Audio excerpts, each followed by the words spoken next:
pelo voto aquele que está estragado. Os outros valem. Então, uma comparação dessas três máquinas, do Brasil, da Argentina e Venezuela, eu vou passar bem rápido aqui, tá? Gera voto impresso conferível pelo eleitor, Brasil não, Venezuela e Argentina sim. O eleitor pode conferir o conteúdo da gravação digital do seu voto? Não, não, sim. Não. Pode conferir o conteúdo da gravação digital do seu voto. Ah, só na Argentina. Ah, não, na Venezuela ele pode. Está errado aqui, escrevi errado, aqui é sim. O fiscal externo pode verificar a igualdade entre os diversos registros do voto? Não, isso ele não pode. Na Venezuela, no Brasil nem tem dois registros para verificar.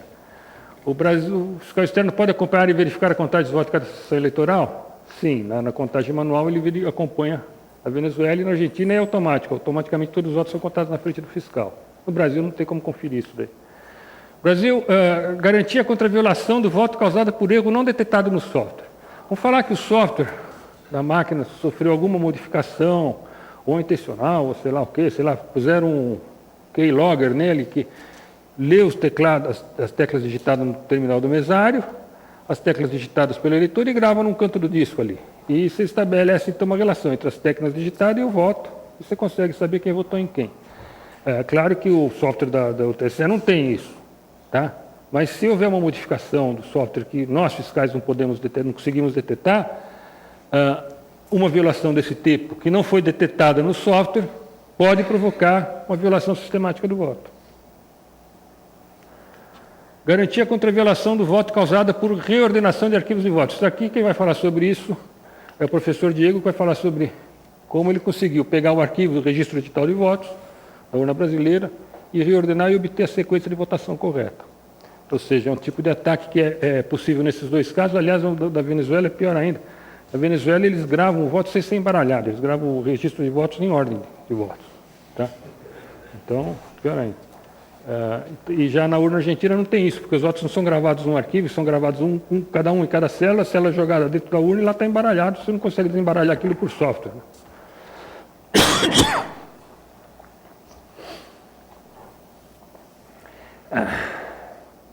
Uma modificação ou erro não detectado no software pode causar erro indetetável no resultado da apuração? Esse é o conceito de dependência do software. Na urna brasileira pode, na Venezuela e na Argentina não. Conformidade com a norma técnica, não, sim, sim. Tempo de publicação, isso aqui é importante. Ó. Tempo de publicação na internet dos resultados por sessão para fiscalização da totalização. Quer dizer, quanto tempo a autoridade eleitoral demora para publicar na internet o resultado por sessão eleitoral para que o fiscal possa saber se o que saiu da sessão eleitoral é o que chegou no totalizador, ou seja, possa conferir a transmissão de resultados. No Brasil isso é possível, só que o TSE demora 72 horas, demorou 72 horas em 72 para 2012 para publicar isso. Lá na Argentina, quando eu fui em 2011, demorou 2 horas só. 2 horas depois de encerrada a votação, os dados estavam na internet para qualquer fiscal poder fiscalizar a transmissão de dados. No Brasil demorou 72 horas e esse valor está estabelecido por norma. O TSE estabeleceu em regulamentação dele que ele só publicaria 72 horas depois. Conferência da assinatura digital do software, feita em equipamento sob controle fiscal. Aquilo que eu falei para vocês. Na máquina brasileira, você fiscal de partido, não faz a verificação da assinatura digital do software que está instalado. Você liga a máquina e ela diz que a assinatura está correta. Isso é autoverificação, não é verificação livre. Na máquina argentina, o software está gravado num CD. Read-only.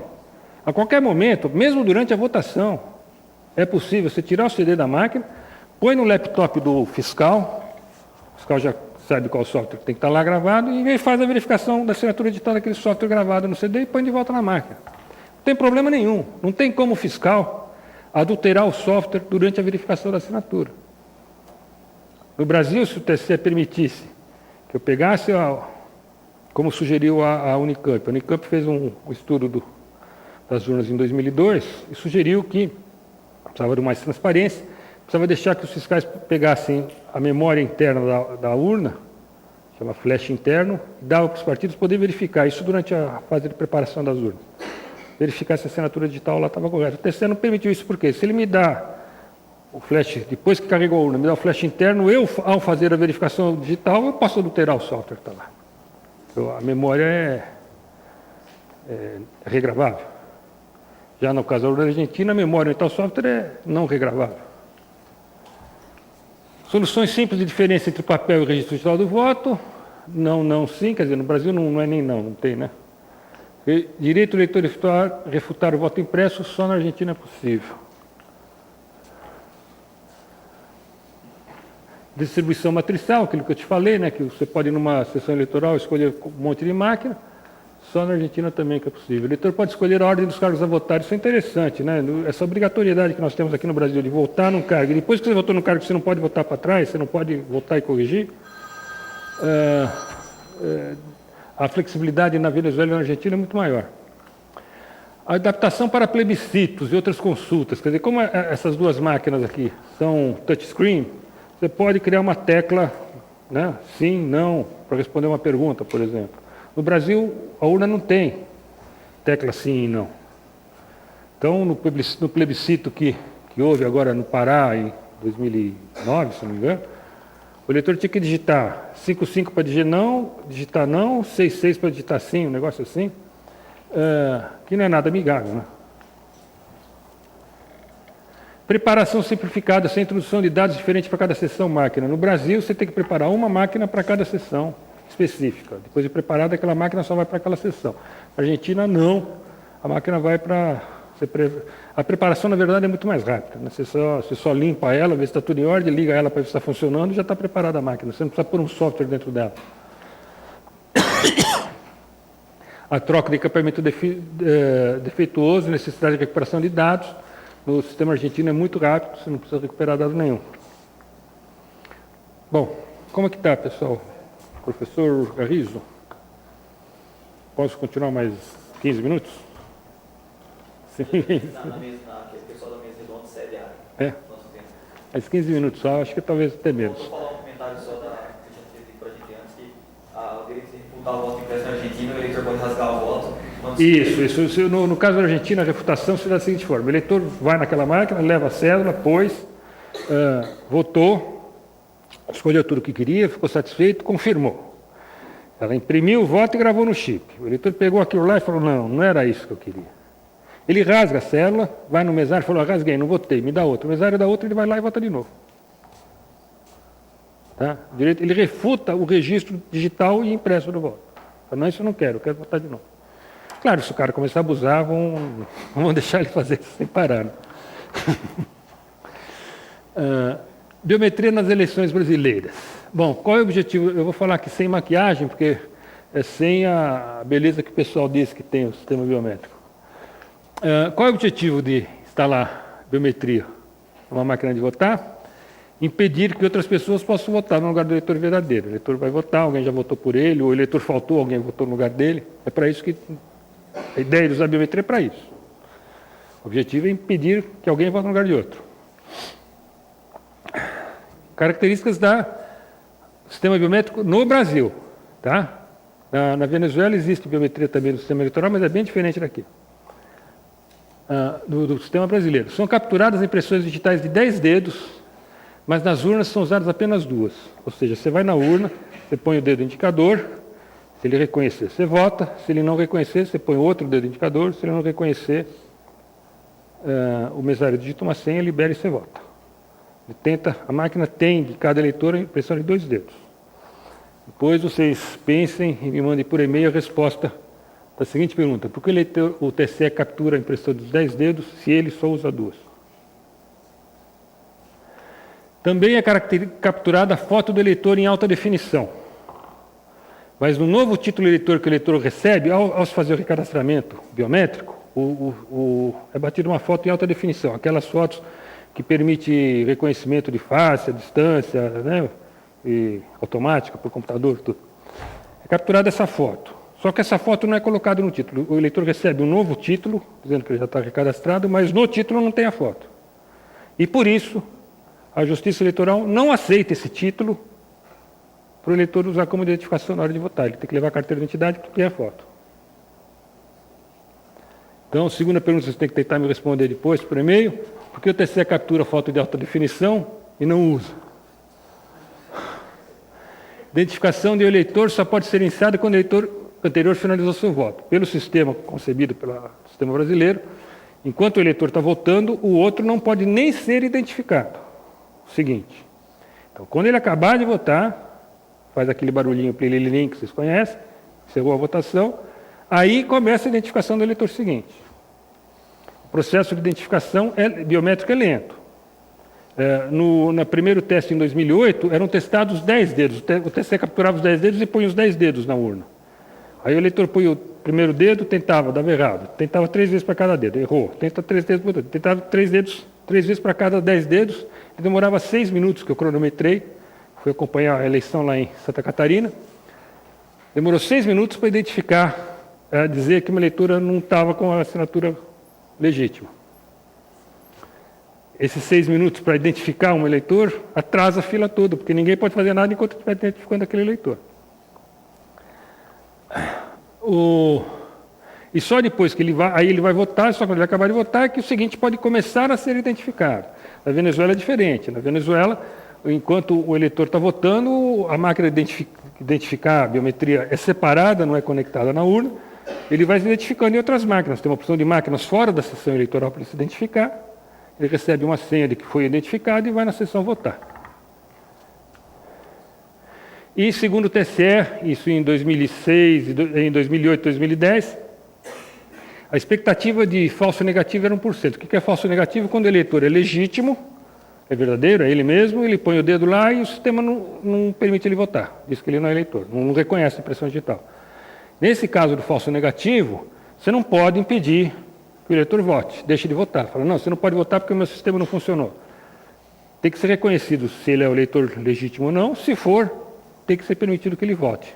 Aí o mesário digita uma senha, que é igual para todos os mesários do Brasil, digita aquela senha e a máquina abre e o eleitor vai votar. E o esperado para esse caso era de 3%. O que aconteceu em 2010, que foi o ano que eu estudei, 2012 eu não estudei. Os objetivos não foram atingidos. Grandes filas de votação com atraso de até 5 horas. Aquela demora para fazer a identificação biométrica era muito grande. Em 2010 eram 4 impressões digitais que eram testadas antes de rejeitar. A taxa de falso negativo médio em todo o Brasil, taxa de todas as urnas que usaram biometria em 2010, foi de 7%, 7 vezes maior que a esperada, que era 1%. E teve casos de picos com mais de 60%. Eu vou mostrar para vocês uma urna que teve 64%. 64% dos eleitores não foram reconhecidos biometricamente, votaram com liberação do voto pelo mesário. Um detalhe muito importante que passa despercebido. Não foi realizado o batimento do cadastro dos eleitores, verificação de duplicidades, devido ao alto custo. A firma que vendeu o sistema para o TSE fazer o cadastro biométrico cobrou $3 por eleitor para fazer o batimento, a verificação se no cadastro biométrico não havia duplicidade, ou seja, o mesmo eleitor se registrou num cartório e em outro. Então, essa verificação de duplicidade simplesmente não é feita. Eles fazem a verificação de duplicidade, que eles chamam de batimento, da foto, do título, pelo nome, pelo nome da mãe, para ver se não tem a mesma pessoa registrada em 2 lugares. Mas a verificação da impressão digital não é feita. Se forem fazer uma conta, seriam 140 milhões de eleitores, 10 impressões digitais, 1 bilhão e 400 milhões de impressões digitais. Cada vez que um novo eleitor vai se cadastrar biometricamente nesse sistemão, que é um sistema enorme, é o maior do mundo, o sistema dele vai verificar em 1 milhão e 400 mil, 1 milhão não, agora eu confundi, são 130 milhões de eleitores, 1 bilhão e 400 milhões de eleitores, impressões digitais, verificar se não tem duplicidade. Então, quando você se cadastra biometricamente no TSE, ele não verifica se você já está cadastrado com aquela impressão digital em outro lugar. Em resumo, continua tendo eleitor fantasma, continua tendo fraude no mesário. Fraude no mesário, o que é? Acabou a eleição, está no final da eleição, o fiscal já foi embora e está cansado. O fiscal faz um conluio entre eles, mesmo que eles sejam fiscais que apoiam candidatos diferentes, eles falam, olha, eu libero um voto, você põe para o teu candidato. Você vem aqui, libera um, eu ponho para o meu candidato. Os outros candidatos que se lixem. Eu fiz uma análise em 2010, em 3 estados, com o boletim de urna e o arquivo de log das urnas. Eu fiz em Alagoas, Maranhão e Piauí. E verifiquei que existiam muitas urnas, não a maioria, a minoria. A maioria tinha um comportamento normal. Começava a ter muito voto no começo do dia, ia diminuindo, no final do dia tinha poucos votos. Mas tinha lá uns 5% das urnas, chegava no final do dia, 4h30, 5 horas, começava a subir a frequência de voto. Votos muito rápidos, votos assim em 30, 40 segundos, quando normalmente a média é 1,5 minuto. Tá? Nós chegamos a detectar uma vez um voto em 10 segundos. O cara foi identificado biometricamente e votou em 10 segundos. Né? Então, essas questões de voto rápido que a gente detecta pela análise do arquivo de log e pela análise do boletim de urna, a gente acaba encontrando indícios graves, assim, evidentes de fraude no mesário. O mesário lá estava engordando a urna lá com o voto. Olhe, por exemplo, esse caso aqui na cidade de Marimbondo, que de 223 eleitores que compareceram, 145 foram identificados, foram liberados por senha do mesário, ou seja, a máquina não reconheceu, o mesário liberou. Esse outro caso aqui na cidade de Igaci, de 281 que compareceram, 128 foram habilitados por código, e nesse caso específico a urna ficou aberta até as 10 horas e 14 minutos da noite. O mesário pondo o voto na urna. Tá? Porque não tinha fiscal, os mesários estavam tudo combinado. E são sinais evidentes. Se houve fraude mesmo, você teria que fazer um monte de perícia, teria que pegar a folha de votação e verificar se a assinatura é sempre da mesma pessoa. Enfim, teria que fazer um monte de trabalho, que isso escapava ao meu escopo, eu não tinha esse poder. Eu apenas mostrei estatisticamente, nesses estudos, que a biometria não garante que não se possa pôr voto no lugar do eleitor ausente. São esses 6 exemplos que eu peguei mais cabeludos. Essa urna aqui teve 65% de falso negativo, 60, 47, 40, 34, 27. E aqui o horário de fechamento, 17h42, 19h59, 22h14, 17h42, 18h. Você vê que elas todas espicham o horário e começa a aparecer muito de voto no final do período, apesar de serem urnas biométricas. Bom, agora para encerrar, falar do último item, que é a situação atual, política e institucional da questão do voto impresso, ou do urnas de segunda geração, terceira geração aqui no Brasil. Em 2009, outubro de 2009, graças a uma atuação do nosso grupo, inclusive aqui eu estou contando do Oswaldo Manés, que está aqui presente, que conseguiu estabelecer nosso contato com alguns deputados do PDT, nós conseguimos aprovar uma lei que obrigava para 2014, olha aqui é o artigo 5º da Lei 12.034, que começa assim: fica criado a partir das eleições de 2014, inclusive, o voto impresso conferido pelo eleitor garantido total sigilo do voto. Depois vem o resto da lei. Isso aí é passando a urna eletrônica brasileira da primeira para a segunda geração. Aqui está a lei inteira, artigo 5º, tem um parágrafo, 2, 3, 4, 5 parágrafos. O parágrafo 2º tem uma redação que ficou um pouco ambígua, que só é esclarecida a ambiguidade se você ler o parágrafo 5 também. Se você ler só o 2º, fica confuso. Ele diz aqui que fica criado o voto impresso conferido pelo eleitor, diz que a máquina vai exibir o voto depois, né, o voto completo, ou seja, impresso para o eleitor conferir, e depois, aqui, ó, finalmente, o voto completo para a conferência do eleitor e confirmação final do voto, ou seja, o eleitor vê o voto impresso e confirma. Após a confirmação final do voto do eleitor, ou seja, depois que ele viu o voto impresso e confirmou, a urna eletrônica imprimirá um número único de identificação do voto associado à sua própria assinatura digital. A ambiguidade está aqui, a sua própria assinatura digital de quem? Do eleitor ou da urna?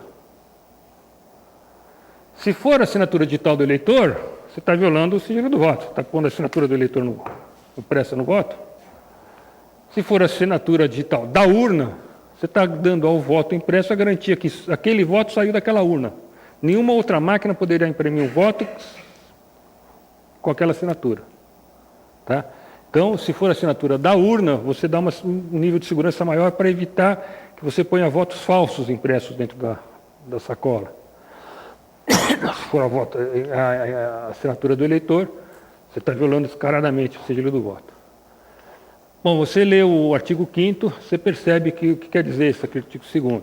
É permitido o uso da identificação do eleitor por sua biometria ou pela digitação do seu nome ou número do eleitor, desde que a máquina de identificar não tenha nenhuma conexão com a urna eletrônica. Se a máquina de coletar o voto e a máquina de identificação desconectadas, não há como a máquina que imprime o voto imprimir a assinatura do eleitor, porque ele não pode receber nenhuma informação sobre, por exemplo, a chave pública do eleitor. Tá? Se ela não pode receber nenhuma informação sobre a identificação do eleitor, ela não pode imprimir a assinatura do eleitor. Não tem como, né? Então, fica claro que aqui a assinatura é da urna e não do eleitor. Então, essa lei foi aprovada em 2009 e valeria a partir de 2014. O que aconteceu? Essa lei não agrada ao administrador eleitoral brasileiro, porque cria a possibilidade de você contar os votos, conferir a apuração. Tá? Conferir como sistema de segunda geração, contar voto a voto e ver se está dando certo, se o software funcionou direito. Existe problema não só de software ser fraudulento, existe o problema do software ter falhas. Tá? Em 2006, eu fiz uma auditoria em Alagoas, nós encontramos, nem fui eu que fiz, eu fiz o primeiro estudo, que foi, eu encontrei 2,5% das urnas com arquivo de logs, sinais de falha. Um professor do ITA fez depois uma auditoria mais completa, durante um mês e pouco lá que ele ficou estudando, encontrou 33% das urnas com alguma falha no registro de log dos arquivos. Erro que não podia ter, ou seja, mau funcionamento do software. Mau funcionamento do software não quer dizer que houve desvio de voto ou não, mas não estava funcionando direito. Então, o TCE não gosta que essas coisas apareçam. O que aconteceu? Em novembro de 2007, foi criada uma ação direta de constitucionalidade contra aquela lei do voto impresso, aquele artigo 5º.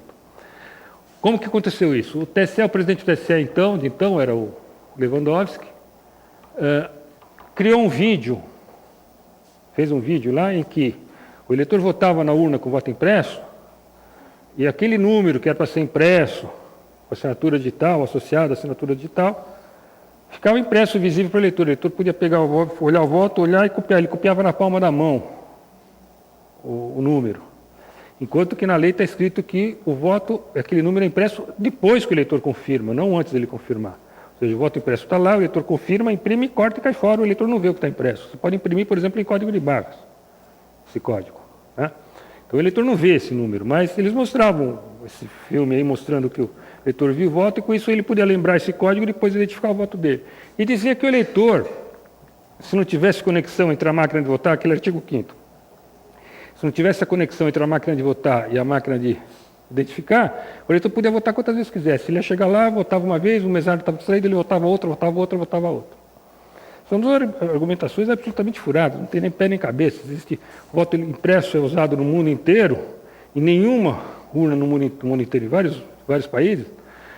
Em nenhum desses países há conexão entre a máquina de votar e a máquina de identificar, e em nenhuma delas o eleitor pode votar quantas vezes quer. O eleitor vota uma vez, trava, o mesário dá uma ficha, aperta o botão, faz alguma coisa, libera para o seguinte votar. Então os argumentos eram falsos, mas o presidente do Tribunal Superior Eleitoral, ou seja, o diretor, presidente administrativo das eleições do Brasil, pegou esse vídeo e levou para o Colégio de Presidentes dos Tribunais Eleitorais. E falou, olha, está vendo, essa lei vai permitir o eleitor votar quantas vezes quiser. Vai permitir que se identifique o voto do eleitor. Em dezembro de 2010, um mês depois, o TCE comprou mais de 300 mil urnas em desacordo com a lei. As urnas eletrônicas, aquele modelo que eu mostrei para vocês, 2009, o E2009, foi comprado depois da lei. Ela tem, como eu mostrei para vocês, aquele botãozinho onde você põe o dedo para se identificar. Ou seja, a máquina que te identifica está conectada na urna. E a lei vocês viram, né? A lei diz que a máquina de identificar não pode ter conexão com a urna. Ou seja, o TCE comprou 300 mil urnas, mais de 300 mil urnas, que estavam em desacordo com a lei, depois a lei estava vigindo já, a lei já estava valendo. Aí, em janeiro de 2011, o Colégio dos Presidentes dos Tribunais Eleitorais apresentou uma representação ao Ministério Público, transcrevendo as denúncias que tinha no vídeo que o presidente do TCE fez. O Ministério Público abriu, então, uma ação direta de constitucionalidade, dizendo que a lei iria permitir a violação do voto e a repetição do voto quantas vezes o eleitor quisesse, usando os argumentos que recebeu da Justiça Eleitoral. A AGU, a Câmara, o Senado e o PDT defenderam. A gente entrou, o PDT entrou com amicus curiae na ação e defendendo, dizendo que a lei não provocava nada daquilo, que aquilo era um tremendo engano, mesmo porque existem exemplos práticos, máquinas no mundo inteiro sendo usadas, que tem o voto impresso, é desconectada e não provoca problema nenhum. Foi nomeado para relator desse projeto, ou seja, para dar o voto principal, o primeiro voto, a ministra Carmen Lúcia, que hoje é presidente do TSE. Ela é presidente do Supremo, ela é ministra do Supremo, é presidente do TSE, ela deu o voto em que ela ignorou as defesas, só usou o argumento que veio deles, da Justiça Eleitoral, só considerou o argumento deles, ignorou tudo que foi dito pelos quem, dizendo que, inclusive contra a prova, né? E eles suspenderam a lei. A lei foi aprovada em 2009, sancionada pelo presidente, para minha surpresa, achei que o presidente não ia sancionar, sancionou, e hoje está suspensa. Porque o administrador eleitoral não gosta, ele entrou com uma ação e, como juiz, julgou a ação que ele entrou. Ele era o ghostwriter, quer dizer, ele era o autor da ação e juiz da própria ação. Ele ia julgar se ele tinha razão no que ele escreveu. Tá? E suspendeu a lei. Só que isso aqui tem um problema. A lei continua suspensa, aguardando julgamento de mérito. Só que eles não julgam mérito. A lei vale para 2014, eles está engavetado, eles não julgam. Por quê? Se eles julgarem dizendo que o voto impresso provoca a violação do voto, eles estão julgando ao contrário daquele julgamento que eu falei do tribunal alemão. O tribunal alemão o que falou? 2009. Que urna sem o voto impresso é inconstitucional porque não atende o princípio da publicidade. E aqui eles estão dizendo o contrário. Para não conflitar, não fala conflito de jurisprudência, um detalhe, o tribunal alemão, os juízes do tribunal alemão não são administradores do processo eleitoral. No Brasil, os juízes do Supremo são juízes no TSE. São, né, a atual presidente do TSE é a relatora dessa ADIM no Supremo. Então, o que aconteceu? O TSE apresentou para um deputado e um senador um projeto de lei revogando a lei, o artigo 5º. E eles receberam do presidente do TSE, e é fácil saber que eles receberam de fora, né, de alguém. Nós fomos perguntar para o deputado de quem ele tinha recebido, ele falou que foi do assessor da imprensa, do assessor parlamentar do TSE, porque os dois projetos de lei, apresentado pelo senador e apresentado pelo deputado, tinham um erro de lógica lá, eles tinham dois artigos que eram idênticos, falavam a mesma coisa. Na redação, na aprovação, isso é corrigido e você tira isso, mas tinha um erro na apresentação, e tinha o mesmo erro nos dois, os dois apresentaram o mesmo erro. Ou seja, a fonte desses dois projetos de lei era uma só, e era o TSE. Eles apresentaram, então, em setembro, o projeto de lei, e,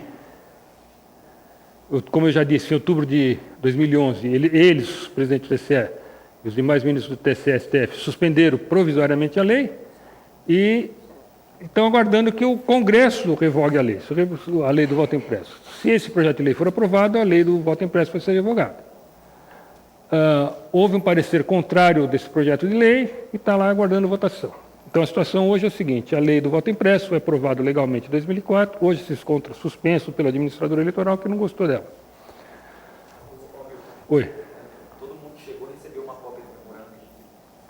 Vale a pena destacar para eles que esse documento que eles receberam é uma cópia do memorando que a gente está produzindo fórum hoje para encaminhar o TSE em apoio a isso. Esse aí depois você quer explicar? Depois explica você. Fala uma coisa já agora. É que isso vai quebrar meu raciocínio. Está sendo projetado aqui fazer um manifesto deste congresso, deste fórum, para ser entregue à ministra Carmen Lúcia, presidente do TSE, e ao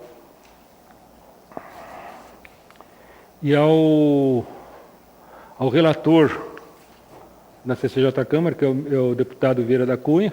Então, é um manifesto desse congresso para o deputado, para o relator na Câmara e para o relator no STF, para o relator, falando desses problemas todos aqui, desse conflito aí de que estão querendo suspender uma lei que é legal e que existe, inclusive, contraprovas, né? Porque existem urnas aí pelo mundo que não atendem à lei e não provocam os problemas que estão sendo alegados.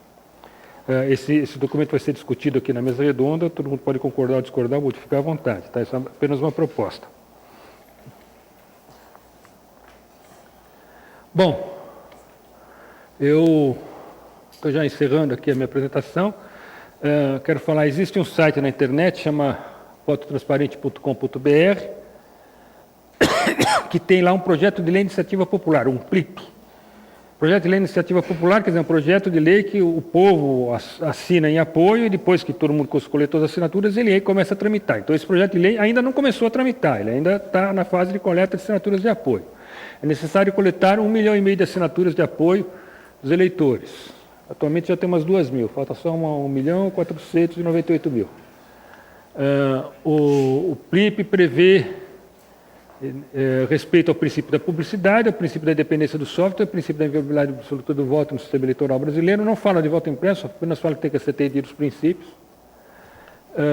Prevê também a implantação de todo o Brasil ao longo de 2 eleições consecutivas, ou seja, depois que aprovado o PLIP, a Justiça Eleitoral vai ter 2 eleições para conseguir implantar no Brasil todo esse sistema. Então, eu queria pedir, da minha parte, pessoal, vocês, quem se interessar, quem se sensibilizou pela minha apresentação, que vá nesse site aqui e assine em apoio, porque a gente precisa ainda de muito, está muito longe de chegar perto de 1,5 milhão de assinaturas.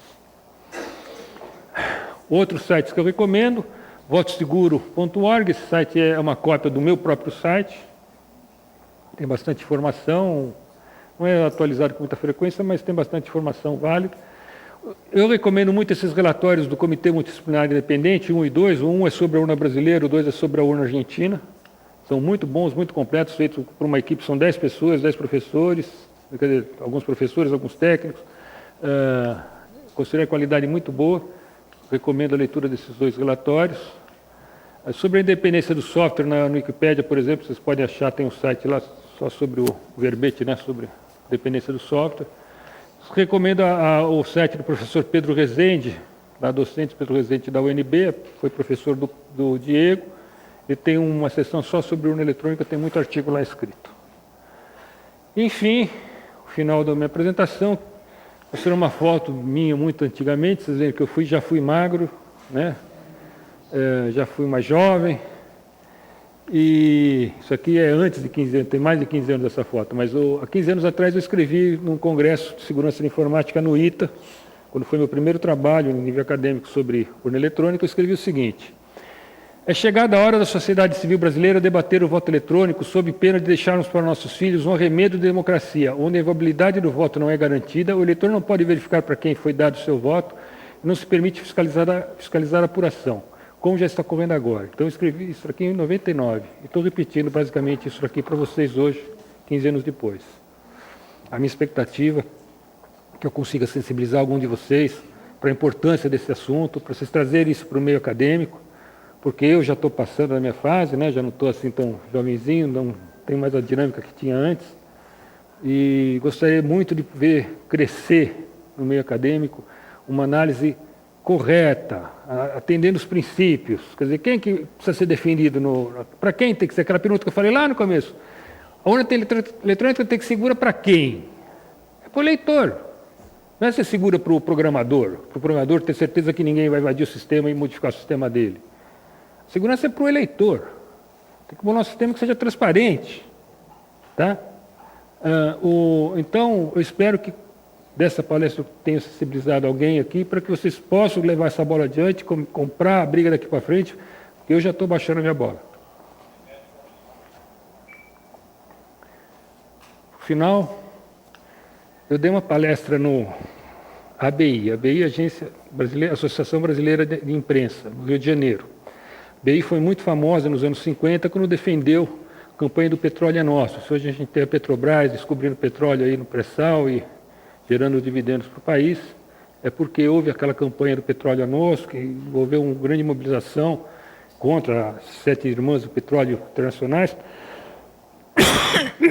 E a ABI foi uma das agências, grupos, né, de imprensa que participou muito ativamente naquele caso. E eu fui convidado para falar sobre essa questão do voto eletrônico, da urna eletrônica lá, agora em fevereiro. E quando acaba o debate, eles cantam a hino da independência.